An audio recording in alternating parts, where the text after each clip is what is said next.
সামগ্রিক এই যে একটি ক্ষোভ একটি সরকারের বিরুদ্ধে, একটি রাষ্ট্র ব্যবস্থার বিরুদ্ধে, সিস্টেমগুলোর বিরুদ্ধে, সেগুলোর বিরুদ্ধে গিয়ে দেয়ালে পিঠ থেকে যাওয়ার পরে মানুষ রাস্তায় নেমেছে। আমরা যখন এই কোটা সংস্কার থেকে এক দফার দিকে গেলাম, মানুষ আমাদের সাথে একসাথে কাঁধে কাঁধ মিলিয়ে রাস্তায় নামলো। তাহলে মানুষ কিন্তু একটা নির্বাচনের জন্য রাস্তায় নামেনি জীবন দিতে।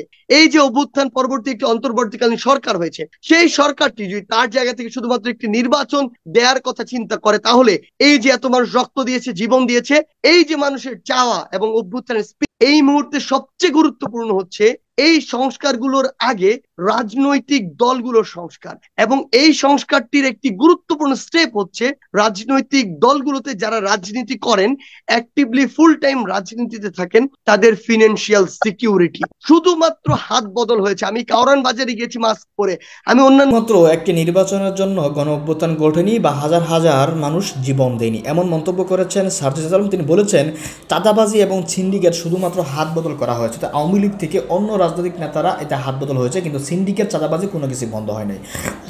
এই সার্জিস আলম কাদের দিকে ইঙ্গিত করলেন? তিনি কি বিএনপিকে দোষারোপ করলেন এবং নির্বাচনের জন্য বিএনপিকে দায়ী করলেন এবং সিন্ডিকেটের জন্য বিএনপিকে দায়ী করলেন? তার আলোচনায় উঠে এসেছে এই সমসাময়িক বিষয়গুলো। তার আলোচনা শুনলে বুঝতে পারবেন নির্বাচনটা কবে হওয়ার সম্ভাবনা রয়েছে।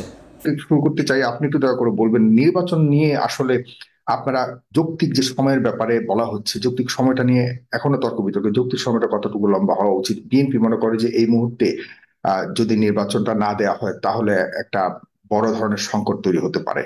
আমরা একটু খুব ভালো করে আজকে আপনার কাছ থেকে শুনতে চাই যে আপনাদের অবস্থান এবং সরকারের অবস্থান, আপনাদের আন্দোলনকারী নেতারা যারা রয়েছেন, ছাত্র নেতারা যারা রয়েছেন, তাদের অবস্থানের সাথে কতটা মিল রয়েছে। আপনারা কি জানেন এই সরকার একটা মোটামুটি লম্বা সময় নাকি একটা মোটামুটি সময় নাকি দ্রুত নির্বাচন দিলে ভালো হয়? আপনার কাছ থেকে একটু শুনতে চাই। জনাব সাজি সালমা, আপনি একটু দয়া করে শুরু করবেন। নির্বাচনের কথা যদি বলি, হুম। একদম সোজা সাপটা কথা, আমরা আমাদের জায়গা থেকে মনে করি না যে শুধুমাত্র একটা নির্বাচনের জন্য আমাদের প্রায় 2,000 ভাই বোন জীবন দিয়েছে, আমাদের প্রায় অর্ধ লক্ষ ভাই বোন তাদের রক্ত দিয়েছে। আমরা আমাদের জায়গা থেকে মনে করি বিগত 16 বছরে ফ্যাসিস্ট আওয়ামী লীগ এবং খুনি শেখ হাসিনা তার পুরো সময়টিতে বাংলাদেশের প্রত্যেকটি সিস্টেমকে, যে সিস্টেমগুলোর সাথে বাংলাদেশের প্রত্যেকটি মানুষ সম্পর্কিত ছিল, যে সিস্টেমগুলো থেকে মানুষ সেবা পেত, এই সিস্টেমকে বিভিন্নভাবে কলুষিত করেছিল, করাপ্টেড করেছিল। সেগুলো হতে পারে তার বিভিন্ন দুর্নীতির মাধ্যমে, বিভিন্ন সিন্ডিকেটের মাধ্যমে, তার ওই যে মামা চাচা কিংবা বিভিন্ন এলাকা ভিত্তিক যে সিন্ডিকেট গড়ে উঠেছিল পরিবার ভিত্তিক, সেগুলোর মাধ্যমে এই সিস্টেমগুলোকে করাপ্টেড করে ফেলেছিল। এবং এই সিস্টেমগুলো দ্বারা প্রত্যেকটি সময় মানুষ বিভিন্নভাবে ভোগান্তিতে পড়তো। এবং যখন মানুষের দিন শেষে দেয়ালে পিঠ থেকে গেল, তখন মানুষ, আমরা যখন এই কোটা সংস্কার থেকে এক দফার দিকে গেলাম, মানুষ আমাদের সাথে একসাথে কাঁধে কাঁধ মিলিয়ে রাস্তায় নামলো। তাহলে মানুষ কিন্তু একটা নির্বাচনের জন্য রাস্তায় নামেনি জীবন দিতে। মানুষ কিন্তু একটা নির্বাচনের জন্য রাস্তায় নামেনি এই যে শুধুমাত্র রক্ত দিয়েছে যে মানুষ রাস্তায়, এটা শুধুমাত্র একটা নির্বাচনের জন্য না। সামগ্রিক এই যে একটি ক্ষোভ একটি সরকারের বিরুদ্ধে, একটি রাষ্ট্র ব্যবস্থার বিরুদ্ধে, সিস্টেমগুলোর বিরুদ্ধে, সেগুলোর বিরুদ্ধে গিয়ে দেয়ালে পিঠ থেকে যাওয়ার পরে মানুষ রাস্তায় নেমেছে। তাহলে এই যে অভ্যুত্থানে যারা সামনে থেকে নেতৃত্ব দিয়েছে, এই যে অভ্যুত্থান পরবর্তী একটি অন্তর্বর্তীকালীন সরকার হয়েছে, সেই সরকারটি যদি তার জায়গা থেকে শুধুমাত্র একটি নির্বাচন দেওয়ার কথা চিন্তা করে, তাহলে এই যে এত মানুষ রক্ত দিয়েছে, জীবন দিয়েছে, এই যে মানুষের চাওয়া এবং অভ্যুত্থানের স্পিরিট, এইটার সাথে শুধুমাত্র একটি নির্বাচন দেওয়ার চিন্তাটি আমরা মনে করি স্পিরিটের সাথে সাংঘর্ষিক। এই যে আমাদের চাওয়া, এটার সাথে বেইমানি হয়ে যাবে। সেই জায়গায় আমরা মনে করি এই অন্তর্বর্তীকালীন সরকারের উচিত এই যে প্রয়োজনীয় সিস্টেমগুলো, আমি বিচার ব্যবস্থা বলি, আমি আইন শৃঙ্খলা রক্ষাকারী বাহিনীর কথা বলি, আমি আজকে আমাদের আমলাতন্ত্র বলি, আমি আমাদের নির্বাচন ব্যবস্থা বলি, এই যে গুরুত্বপূর্ণ সিস্টেমগুলো, আপনি আপনার হেলথ সেক্টর দেখেন, আপনি আপনার মিডিয়া দেখেন, প্রত্যেকটি জায়গায় করাপশনে ভরা ছিল। এগুলোর একটি, অবশ্যই আমি বলছি না যে এই সিস্টেমগুলো তো সংস্কার হয়ে যাবে না একদিনে, 1 বছরে 2 বছরে, কিন্তু মিনিমাম একটা স্ট্যান্ডার্ডের মধ্যে আপনার আসা উচিত, যেটি এই নির্বাচন ব্যবস্থা সুষ্ঠু করার সাথে সম্পর্কিত। আপনার একটি সুষ্ঠু নির্বাচনের জন্য আপনার একটি অবশ্যই সুষ্ঠু একটি আপনার পুরো বাংলাদেশে একটি মিডিয়া লাগবে। আপনার এই সুষ্ঠু নির্বাচনের জন্য আপনার একটি নিউট্রাল আইন শৃঙ্খলা রক্ষাকারী বাহিনী লাগবে। আপনার এই সুষ্ঠু নির্বাচনের জন্য আপনার একটি বিচার ব্যবস্থা লাগবে যেটার উপরে মানুষের আস্থা আছে। সেগুলোর একটি ন্যূনতম সংস্কার যদি আপনি না করেন, শুধুমাত্র একটি নির্বাচনে যান, কি দিয়ে আপনি একটি সুস্থ নির্বাচন আমাদেরকে উপহার দিবেন? সেই জায়গা থেকে আমরা আমাদের জায়গা থেকে মনে করি আমরা কখনো বলবো না যে এই অন্তর্বর্তীকালীন সরকার 3 বছর 4 বছর 5 বছর থাকুক, তারপরে নির্বাচন হোক। কিন্তু আমরা এটাও কোনোদিন আমাদের জায়গা থেকে মেনে নিতে পারি না যে আপনি 6 মাসে শুধুমাত্র একটি নির্বাচন কমিশন নামকে অস্তে সংস্কার করলেন আর 6 মাস পরে ইলেকশন চাইবেন। এটা তো ক্ষমতার যাওয়ার গতিপথ তৈরি করার জন্য অভ্যুত্থান হয়নি। এই যে বাংলাদেশের এত মানুষ জীবন দিয়েছে, এই জীবন দেওয়ার তো মূল কারণ ছিল মানুষের সাথে সম্পর্কিত এই সিস্টেমগুলোর একটি যৌক্তিক সংস্কার।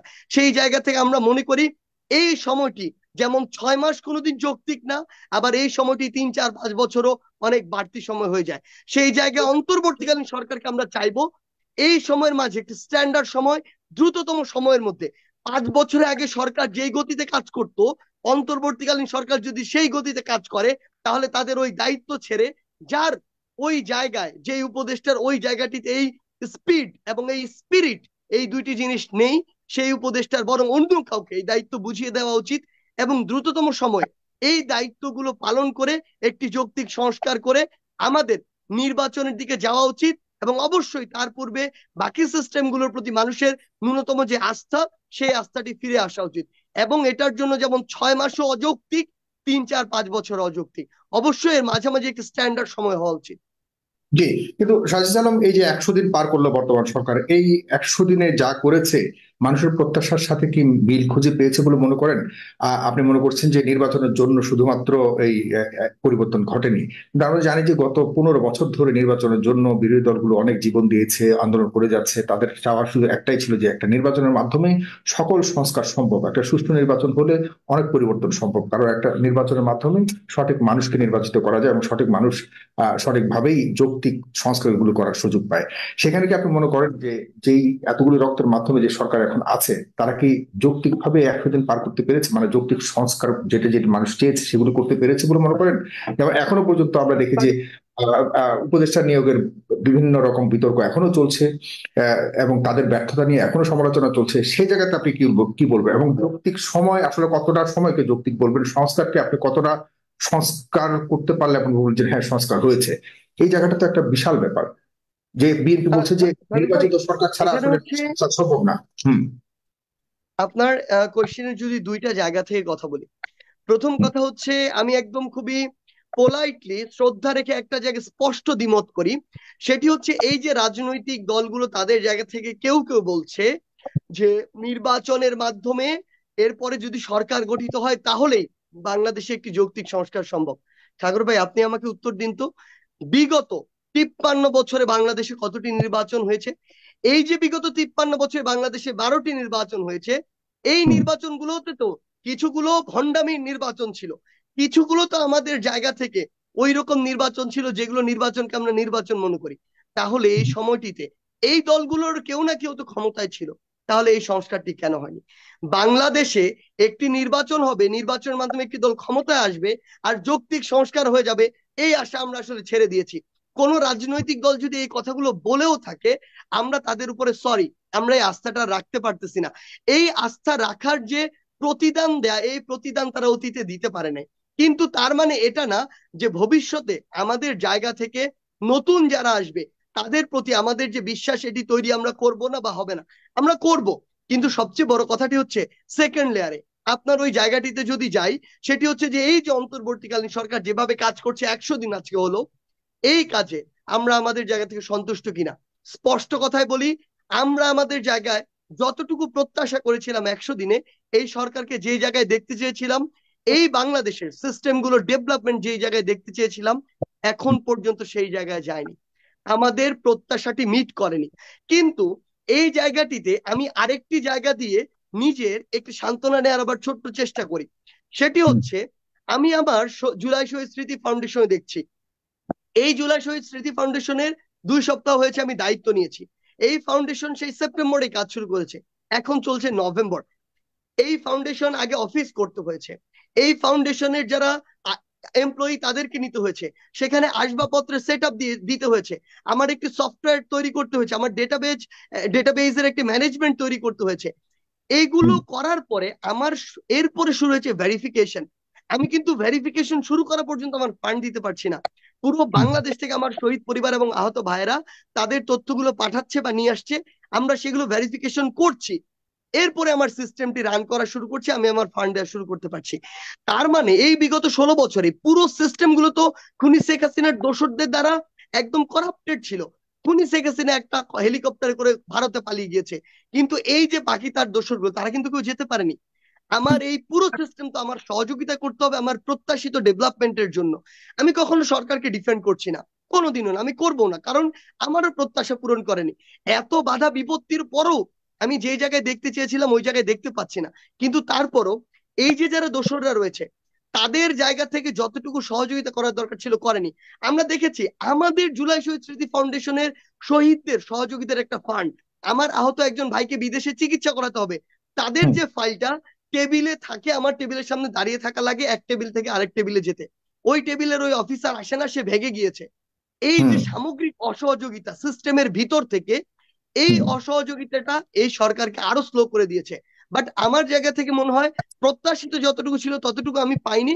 কিন্তু এই জায়গা থেকে আমার মনে হয় সামগ্রিক, শুধুমাত্র সিস্টেমের ভিতরে না, রাজনৈতিক দল, বিভিন্ন গোষ্ঠী, বাইরের যারা রয়েছে, সকলের যে সামগ্রিক সহযোগিতাটা প্রত্যাশা আমরা করেছিলাম বা করি, সেই জায়গায় একটি ঘাটতি রয়েছে। সেই জায়গায় যতটুকু ছিল ততটুকু পাইনি, এটা ট্রু। এই মুহূর্তে সবচেয়ে গুরুত্বপূর্ণ হচ্ছে এই সংস্কারগুলোর আগে রাজনৈতিক দলগুলোর সংস্কার, এবং এই সংস্কারটির একটি গুরুত্বপূর্ণ স্টেপ হচ্ছে রাজনৈতিক দলগুলোতে যারা রাজনীতি করেন, অ্যাক্টিভলি ফুল টাইম রাজনীতিতে থাকেন, তাদের ফিনান্সিয়াল সিকিউরিটি। শুধুমাত্র হাত বদল হয়েছে। আমি কাউরান বাজারে গিয়েছি মাস্ক পরে, আমি অন্যান্য অনেক বাজারে গিয়েছি, তারা তাদের জায়গাতে স্পষ্ট করে বলেছে সিন্ডিকেট গুলো হাত বদল হয়েছে। ইভেন সিন্ডিকেটের মধ্যে একাধিক দলের ডিল হয়েছে, এবং এই ডিলে ওই আগের যারা সিন্ডিকেট চালিয়েছে তারাও আছে। এখন তারা 20% 30% পাচ্ছে, নতুন যারা এসেছে তারা 70% 80% পাচ্ছে। রাজনৈতিক দলগুলোর বিভিন্ন নেতা কর্মী কে কোথায় এমডি বসবে, কে কোনটার মালিকানা নিবে, কে কোন গার্মেন্টস এর ঝুট নিবে, এগুলো নিয়ে মারামারি শুরু করেছে। এই দায়গুলো আমি কিভাবে সরকারকে দেই? আমার যদি ন্যূনতম বিবেক বোধ থাকে, আমার যদি ওই ব্যক্তিটি আমার পলিটিক্যাল দলের হয়, আমি আমার জায়গা থেকে তাকে আগে বলবো এই কাজটি না করতে। এই কনসিকুয়েন্স গুলোর গোড়ায় যদি আমি না যাই, আমি কিভাবে অন্তর্বর্তীকালীন সরকারের কয়েকজন উপদেষ্টা আর চোখের সামনে থাকা কয়েকজন সমন্বয়ককে দায় দেয়? আমার সিস্টেমের গোড়ার দিকে যেতে হবে। অসংখ্য ধন্যবাদ ভাই। আসলে আপনার 3টা প্রশ্ন শুধু নয়, আমাদের সম্মানিত এখানে যারা কথা বলেছেন, ভাই কথা বলেছেন, আপা কথা বলেছেন, সেই জায়গা থেকেও আমার কাছে বেশ কিছু পয়েন্ট আসলে আমি নোট করেছি, যেগুলোর একদম সংক্ষিপ্ত 1-2 লাইনে হলেও আমার মনে হয় আমাদের জায়গা থেকে আমাদের এই বলা উত্তরটা উচিত দেওয়া উচিত। প্রথম অবশ্যই। কথা হচ্ছে, উপদেষ্টা নিয়োগের ক্ষেত্রে এখন বৈষম্য বিরোধী ছাত্র আন্দোলন তাদের জায়গা থেকে উপদেষ্টা বসায়, ব্যাপারটি কখনো এরকম নয়। আমরা মনে করি সরকারের সাথে আমাদের অবশ্যই ওই নির্দিষ্ট যে মাঝখানে যে দেয়ালটি, সেই দেয়ালটি থাকা উচিত। এবং প্রথমেও যখন উপদেষ্টা বসানো হয়েছিল, বৈষম্য বিরোধী ছাত্র আন্দোলন উপদেষ্টা বসিয়েছে এককভাবে, এটিও একটি ভুল কথা। বাংলাদেশের বর্তমানে যারা সক্রিয় রাজনৈতিক যে দলগুলো রয়েছে তাদের মতামত নেওয়া হয়েছিল, আমাদের সুশীল সমাজ যারা রয়েছে তাদের মতামত নেওয়া হয়েছিল, বুদ্ধিজীবী শ্রেণী যারা রয়েছে তাদের মতামত নেওয়া হয়েছিল। ওই সময় বাংলাদেশ সেনাবাহিনী থেকে শুরু করে আমরা যদি মনে করি অন্যান্য যারা স্টেক হোল্ডার ছিল, ওই মুহূর্তে সকলের মতামত নিয়ে গ্রহণযোগ্যতার ভিত্তিতে উপদেষ্টা বসানো হয়েছিল। এককভাবে যেমন আমাদের প্রধান উপদেষ্টা বলেছেন যে ছাত্ররা আমাদেরকে বা আমাকে এখানে বসিয়েছে, ব্যাপারটি হয়তো তিনি একটা উপমার জায়গা থেকে বলেছেন, কারণ এই যে অভ্যুত্থানটি ছাত্রদের একটি যৌক্তিক আন্দোলনের মাধ্যমে শুরু হয়েছিল, এবং এই অভ্যুত্থানে আসলে ছাত্র জনতায় সবচেয়ে বেশি জীবন দিয়ে এই অভ্যুত্থানকে সফল করেছে। অবশ্যই সেই জায়গা থেকে সকল ফ্যাসিস্ট বিরোধী সকল রাজনৈতিক দলের অংশগ্রহণ ছিল, আমরা কখনোই অস্বীকার করি না। কিন্তু আমাদের জায়গা থেকে যেহেতু ছাত্ররা এই নেতৃত্বের জায়গাটিতে ছিল, সেই জায়গা থেকে তিনি হয়তো উপমার জায়গাটি থেকে এই কথাটি বলেছেন। কিন্তু আজকে যদি সরকারের কোনো একজন উপদেষ্টা তার ওই পত্রিতে দায়িত্ব পালনে ব্যর্থ হন, কখনো সেই দায়টি তিনি ছাত্রদের উপর চাপিয়ে দিতে পারেন না, বরং তাকে এই দায়টি নিজে নিতে হবে। এবং আমরা যদি দেখি তিনি এটি করতে পারছেন না, আমরা আমাদের জায়গা থেকে প্রতিবাদ করব। আমরা অলরেডি করেছি এবং এটার রিয়াকশন আমরা আমাদের জায়গা থেকে দেখেছি। আমরা কোনোদিন সরকারের কাছে দায়বদ্ধ নয়, বরং এই সরকার পুরো বাংলাদেশ, বাংলাদেশের মানুষ, 24-এর ছাত্র জনতার যারা জীবন দিয়েছে, রক্ত দিয়েছে, তাদের কাছে দায়বদ্ধ। আরেকটি কথা বলি, সেটি হচ্ছে, আপা বললেন মাত্র আমরা মানুষের কাছে পৌঁছাতে পারছি কিনা। আপা দেখুন, আমরা আমাদের জায়গা থেকে সর্বোচ্চ চেষ্টা করছি।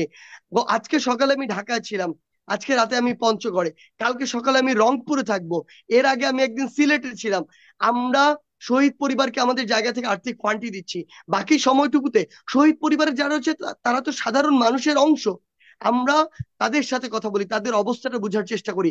আমি আমার জায়গা থেকে একটা পরামর্শ দেই, বাংলাদেশের এই যে রাজনৈতিক দলগুলো রয়েছে, একদম হুম। সত্যি কথা বলি ভাই, আমি এই বাংলাদেশে কোনোদিন রাজনীতিতে যাব কিনা, সামনে ভবিষ্যৎ কি হবে, সবচেয়ে ভালো সৃষ্টিকর্তা জানেন। কিন্তু আমি একটি একদম পরামর্শ মন থেকে ফিল করে এই 3 মাস রাষ্ট্র ব্যবস্থাকে নিজের চোখে দেখে একটি পরামর্শ দিতে চাই। এই মুহূর্তে সবচেয়ে গুরুত্বপূর্ণ হচ্ছে এই সংস্কারগুলোর আগে রাজনৈতিক দলগুলোর সংস্কার, এবং এই সংস্কারটির একটি গুরুত্বপূর্ণ স্টেপ হচ্ছে রাজনৈতিক দলগুলোতে যারা রাজনীতি করেন, অ্যাক্টিভলি ফুল টাইম রাজনীতিতে থাকেন, তাদের ফিনান্সিয়াল সিকিউরিটি। আজকে আমাকে শোনানো হচ্ছে দ্রব্যমূল্য এটি নিয়ন্ত্রণ করা যাচ্ছে না। শেখ হাসিনা তার সময় নিয়ন্ত্রণ করতে পারেনি, বাজার সিন্ডিকেটের করাল গ্রাসে ছেয়ে গিয়েছিল। আজকে কি ওই সিন্ডিকেট গুলো নেই? অবশ্যই আছে, শুধুমাত্র হাত বদল হয়েছে। আমি কাউরান বাজারে গিয়েছি মাস্ক পরে, আমি অন্যান্য অনেক বাজারে গিয়েছি, তারা তাদের জায়গাতে স্পষ্ট করে বলেছে সিন্ডিকেট গুলো হাত বদল হয়েছে। ইভেন সিন্ডিকেটের মধ্যে একাধিক দলের ডিল হয়েছে, এবং এই ডিলে ওই আগের যারা সিন্ডিকেট চালিয়েছে তারাও আছে। এখন তারা 20% 30% পাচ্ছে, নতুন যারা এসেছে তারা 70% 80% পাচ্ছে। এখন আমাকে বলেন, এই যে ডিল গুলো হচ্ছে, এই যে সিন্ডিকেট গুলো চালাচ্ছে, এরা তো রাজনৈতিক দলের বিভিন্ন পরিচয়ে চালাচ্ছে। তাহলে এই দায়গুলো কেন রাজনৈতিক দলগুলো নিচ্ছে না? কেন আমার সামনে অন্তর্বর্তীকালীন সরকার বা সমন্বয়করা রয়েছে বলে আমি সবকিছু তাদের উপরে চাপিয়ে দিব? আজকে আপনি গার্মেন্টস কর্মীদের যে অসন্তোষ, সেই অসন্তোষের কারণ দেখেন। আজকে যে ব্যাংকগুলো যে অস্থিতিশীলতা, এগুলোর কারণ দেখেন রাজনৈতিক দলগুলোর বিভিন্ন নেতা কর্মী। কে কোথায় এমডি বসবে, কে কোনটার মালিকানা নিবে, কে কোন গার্মেন্টস এর ঝুট নিবে, এগুলো নিয়ে মারামারি শুরু করেছে। এই দায়গুলো আমি কিভাবে সরকারকে দেই? আমার যদি ন্যূনতম বিবেক বোধ থাকে, আমার যদি ওই ব্যক্তিটি আমার পলিটিক্যাল দলের হয়, আমি আমার জায়গা থেকে তাকে আগে বলবো এই কাজটি না করতে। এই যে রাজনৈতিক দলগুলো, তার কর্মীদের কোনো ফিনান্সিয়াল সিকিউরিটি নাই। আমার কোন একটা থানার সভাপতির যদি মাসে 10 লক্ষ টাকা দরকার হয়, আমি রাজনৈতিক দল হিসেবে সেই সিকিউরিটি দিচ্ছি না, তার 10 লক্ষ টাকা কোথা থেকে আসবে? তাহলে সে কি করবে? সে তো সিন্ডিকেট চালাবে, সে তো ঝুট ব্যবসা করবে, সে তো গার্মেন্টস এর মালিককে গিয়ে ধমকাবে, সেই মালিক ভয়ে গার্মেন্টস রেখে বিদেশে পালিয়ে যাবে, এবং ওই গার্মেন্টস এর 10,000 কর্মী চাকরি হারাবে। তখন তারা রাস্তায় নামবে, বেতন চাইবে। এগুলো তো একটা আরেকটার কনসিকুয়েন্স। এই কনসিকুয়েন্স গুলোর গোড়ায় যদি আমি না যাই, আমি কিভাবে অন্তর্বর্তীকালীন সরকারের কয়েকজন উপদেষ্টা আর চোখের সামনে থাকা কয়েকজন সমন্বয়ককে দায় দেয়? আমার সিস্টেমের গোড়ার দিকে যেতে হবে। আমার জায়গা থেকে মনে হয় সবচেয়ে গুরুত্বপূর্ণ বিষয় হচ্ছে এই রাজনৈতিক বাংলাদেশের যে দলগুলো, ওয়েস্টে আমরা যে কালচারটি দেখি, সেই কালচারটি ফলো করা। তাদের একটি ফান্ড থাকবে, ওপেন ফান্ড, শুধু দেশ নয়, দেশের বাইরে তাদের যারা শুভাকাঙ্ক্ষী তারা ডোনেট করবে, এবং তারা তাদের প্রত্যেকটি নেতাকর্মী যারা ফুল টাইম পলিটিক্স এর টাইম দেয়, তাদেরকে নির্দিষ্ট একটি পরিমাণ টাকা দিবে। এখানে আরেকটি জিনিস আমি লক্ষ্য করেছি, সেটি হচ্ছে কি সাইফুর ভাই, কোন একজন সভাপতির মনে করেন মাসে 10 লক্ষ টাকা হলেই চলে, কিন্তু সে যখন দেখছে এই ক্ষমতার অপব্যবহার করে সে একবার 1 কোটি টাকা পেয়ে গিয়েছে, তার লোভটা আরো ডে বাই ডে বাড়তে থাকে। তার যে আলিশান জীবন ধারণ করার চিন্তা ভাবনা, এটি বাড়তে থাকে। এক টাইমে এই যে টাকার মোহ লোভ বাড়তে বাড়তে শত কোটি হাজার কোটিতে চলে যায়, তখন সে বুঝে না কি করবে, তার ওইখান থেকে বের হয়ে আসার পথ থাকে না। এবং ওই মুহূর্তে ওই মানুষটি তখন এই বিষয়গুলোতে জড়িয়ে যায়, যার সামগ্রিক প্রভাব ওই বাজারের সিন্ডিকেটের দ্রব্যমূল্যে পড়ে, যার সামগ্রিক প্রভাব আমার প্রত্যেকটি সিস্টেমে পড়ে। এটি আমি শুধু আপনাকে আমার জায়গা থেকে একটি অ্যানালাইসিস দিলাম। এবার আপনার জায়গায় বলি ভাই, আমরা আমাদের জায়গা থেকে স্পষ্ট বিশ্বাস করি এই -2 ফর্মুলা হচ্ছে কারো জাস্ট জুজুর ভয় থেকে উদ্ভূত চিন্তা। বাংলাদেশে যদি আমি গণতন্ত্র চর্চা চাই, বাংলাদেশের মানুষের ভালো চাই, সিস্টেমের ডেভেলপমেন্ট চাই, আমরা বরং মনে করি 2 এর সাথে আরো +2 ফর্মুলা থাকা দরকার। বাংলাদেশে শক্তিশালী 4-5টা দল থাকা দরকার। তাহলে তারা মানুষের জন্য কাজ করার প্রয়োজনীয়তা আরো বেশি অনুভব করবে, তাদের নিজেদের মধ্যে একটা সুস্থ কম্পিটিশন হওয়ার চান্স বাড়বে। দল যত কম হবে তত তো ফ্যাসিস্ট তৈরি হওয়ার চিন্তা ভাবনা বাড়বে। এই অভ্যুত্থানের পরে যারা অভ্যুত্থান ঘটিয়েছে, সামনে রাজপথে ছিল, এত রক্ত নিজের চোখে দেখেছে, তারা কিভাবে এভাবে ফ্যাসিস্ট জন্ম দেওয়ার -1 -2 চিন্তা ভাবনা করতে পারে? যদি করে জনগণ তো।